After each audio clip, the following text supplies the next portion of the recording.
A lot of coverage while you were away on the issue of fish dumping, with the Director of Fisheries Management saying that if they found a golden bullet and solved this problem, they'd wipe out half the inshore fisheries business. Nathan Guy says, no problem, nothing to see here.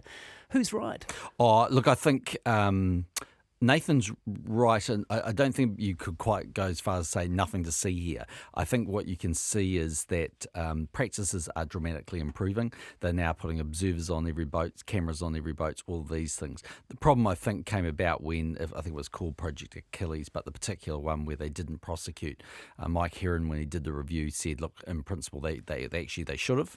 They erred, and it was an error. I think the reason they didn't prosecute isn't because they didn't want to prosecute. They put it's a legal advice argument, as I understand it, but because the cameras were on the boats for scientific reasons, they weren't legally sure of whether they could use them for a prosecution. I think that's where the debates have came. Heron saying, in his opinion, they got that wrong. So going forward, that issue's now being clarified. Is Nathan Guy doing a good job, though?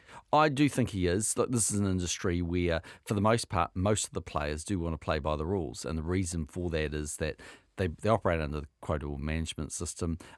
If fish stocks get depleted too quickly, they themselves have to take a voluntary reduction in their own quota that affects their business. So most of them do have a good long-term eye to what's happening, but you've got to get on top of the odd person that does something wrong. Just on another issue facing the Cabinet this morning on prisoner compensation, that is a possibility for many, given the release dates decision put out by the court.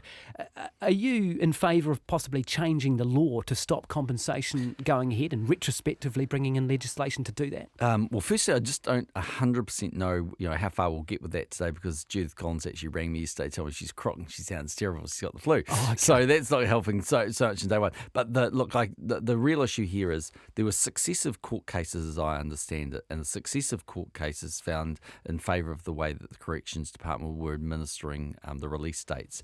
This last one went against us. So now we are, and there is no other legal place to go. So as I understand it, they're now going to have to go away and get advice from Crown Law and others to see whether, technically should there be compensation. If there technically was, should it be paid? How would you do it? What are the options available? So it'll take a little longer than today to get an answer to that.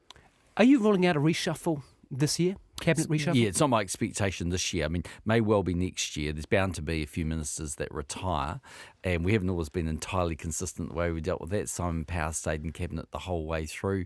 Chris Tremaine actually left a little bit earlier. But, in any political cycle, you always get a few retirements. And so you won't do a reshuffle this year? I don't think it's going to be likely to be this year. My expectation would be early next year. So early next year you'd reshuffle the deck. Will Nick Smith still be the Housing Minister? Well, I hope so. I mean, the structure of... I know people sometimes are very critical of Nick, but if I look at the level of activity and then what we're now seeing through what's been, a big, long, exceptional and slow pipeline, a lot's happening there. Oh. He's a lot better than a lot of people say. I rate Nick Smith highly. All right. Got to go. Here's Nicola Wright with the news.